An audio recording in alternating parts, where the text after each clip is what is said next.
We have a couple clips to look at of Hulk Hogan, who, according to the right, is someone we're supposed to take politically serious. Like, okay, guys, though I do think it is a good representation of the type of cognitive abilities one must have to support Trump in this day and age. And then at the end, of course, we're going to play a clip or two of Trump that I just have to throw into this because it's too hilarious to not cover in some capacity, but also too weird to have its own video. It was funny. You know, Donald Trump is quick on his feet, man. He can pivot. He's all smoke and mirrors. But when it comes down to business, he's a businessman. You know, like that economic forum where he schooled that guy who didn't know a thing about tariffs. Trump's been doing this all of it. Yes, thank you. Bloomberg. Trump's been doing this all of his life. I mean, by a show of comments, who here would ever take economic advice from Hulk Hogan? Let's be so for real right now. I highly doubt he knows what tariffs are. I mean, he absolutely can't know what they are if he thinks that Trump schooled Bloomberg on tariffs, because all Trump said is that other countries pay the tariff, which is just not true, right? That's not how tariffs work. Tariffs are on the importing business. China would not have to pay a dime. Europe would not have to pay a dime. Whatever country it is does not pay a dime for tariffs. And researchers have found that of Trump's 2018 and 2019 tariffs, U.S. companies, and more importantly, U.S. consumers, you and me, have bore the entire burden of tariffs, which cost $16 billion annually directly from our economy, including a total of over $114 billion paid by firms and consumers. That's of your money being taken out of your pocket by Trump's economic policies. But yeah, Trump totally owned him by saying something that's false. And this is a good way to see the reality of MAGA, where alternative truths mean more to them than actual facts. Trump is all about that. Everything I hear on the other side that's supposed to be hope and happy, it all sounds like doom and gloom to me. Right, it's doom and gloom for him because remember, he's a very wealthy man after his wrestling career, so he will now have to pay his fair share and won't be able to get a massive tax cut from his buddy Trump, so that's gloomy to him, sure, but for actual everyday Americans,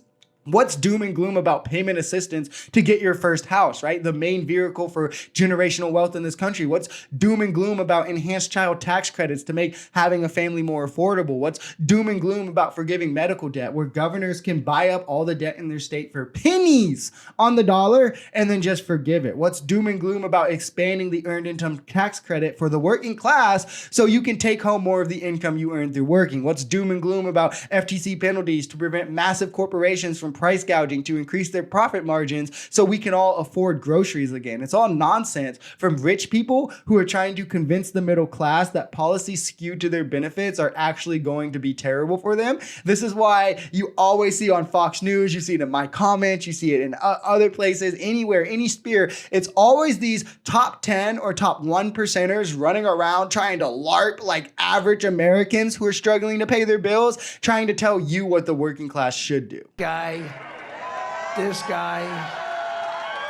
This is a guy that was all man.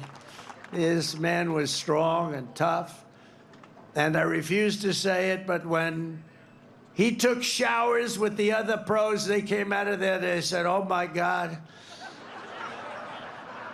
that's unbelievable.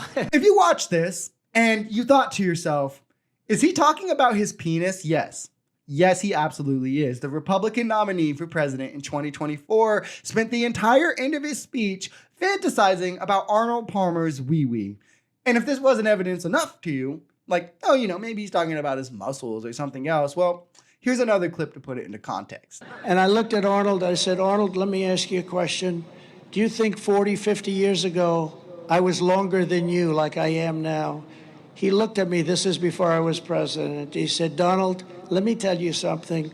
You weren't even close. 2024 Republican politics, my friends. This is what it's all about. Sadly, regrettably, unfortunately, right? Any word you want to put in there to describe it, of doom and gloom. This is the real doom and gloom. Like, why is this man still taken serious? The fact he was ever president is probably one of the most embarrassing things America ever did. And it's beyond me how it happened. The fact that he's still heralded as like a savior for Republicans is even more asinine, though I do think it speaks to the current state of the Republican Party, who had been spiraling since, I don't know, 9/11 happened under their watch. They got us into the Iraq war on lies, got us into Afghanistan for 20 years. They were just looking for an identity, and Trump came along and said, our identity will be bigotry. Now, this time will be looked back on in the history books as literally the most embarrassing time in American politics ever, because what is in the world were we doing? Like, for real?